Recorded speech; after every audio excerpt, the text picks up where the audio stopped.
Para a gente continuar falando a respeito dos cromossomos, né? A contagem do cariótipo ela pode avaliar se os cromossomos estão em número normal, se eles estão em forma normal. Então, ele é muito utilizado para avaliar determinadas síndromes, onde a gente tem alteração no número de cromossomos, para avaliar progresso de doenças hematológicas, como algumas leucemias, por exemplo. Então, o cariótipo ele é muito interessante para essas situações, tá? A alteração nos cromossomos a gente chama de aberrações cromossômicas, tá? E essas alterações elas podem ser no número ou na estrutura desses cromossomos. Existe um tipo de aberração que a gente chama de poliploidia. A poliploidia é um aumento no número global desses cromossomos. A gente tem 46 cromossomos na espécie, né? Então, que são originados através da fecundação de um óvulo por um espermatozoide. E esse número vem através de 23 óvulos. 23 cromossomos de um óvulo e 23 cromossomos do espermatozoide. Mas se o óvulo tiver um número maior de cromossomos do que o normal, se ele tiver um número menor, ou então se for fecundado por 2 espermatozoides ao mesmo tempo, a gente pode ter alteração nesse número global de cromossomos, né, formando um cariótipo chamado de cariótipo 69, ou até mesmo um cariótipo indivíduo 92. No caso do cariótipo 69, é um indivíduo que a gente chama de 3N, né, que possui 69 cromossomos, ou triploide, tá? E um cariótipo onde o indivíduo tem 92 cromossomos, ele é chamado de tetraploidia, né? Um indivíduo tetraploide ou 4N. Um indivíduo triploide e um indivíduo tetraploide não são compatíveis com a vida, porque o número de cromossomos é muito acima do normal. Então, é inviável essa gestação ir adiante, né?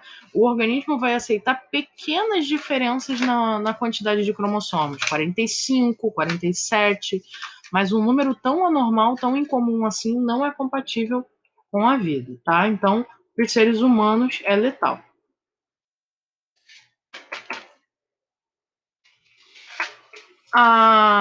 O que é compatível com a vida são as chamadas aneuploidias, tá?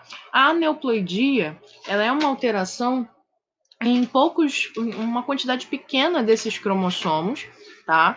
E as aneuploidias mais comuns, elas são as que a gente já comentou em sala de aula, né? Existem algumas aneuploidias de cromossomos sexuais e existem a dos autossomos. Dos sexuais, elas vão ocorrer somente no par 23. E as autossômicas entre o par 1 e o par 22. Essa aqui é a Turner, que é o indivíduo 45X0, tá? Então, ele não tem. Falta um cromossomo do par sexual. Geneticamente é mulher, mas é uma mulher com comprometimento pela falta do cromossomo X, tá? Aqui a gente tem mais algumas alterações. O cariótipo triplo X, que é o indivíduo mulher, só que com 3, né, com uma trinca de cromossomo X no par 23. Esse é o Klinefelter, que no par 23 ele vai ser XXY, tá? Então, ó, geneticamente falando, ele é homem pela presença do Y, tá? Mas ele é um XXY. Características aí um tanto feminilizadas pelo X que sobra. Essa é a síndrome do duplo Y. Então, aqui, ó, no par 23, ele tem X, Y, Y. Passar essa parte.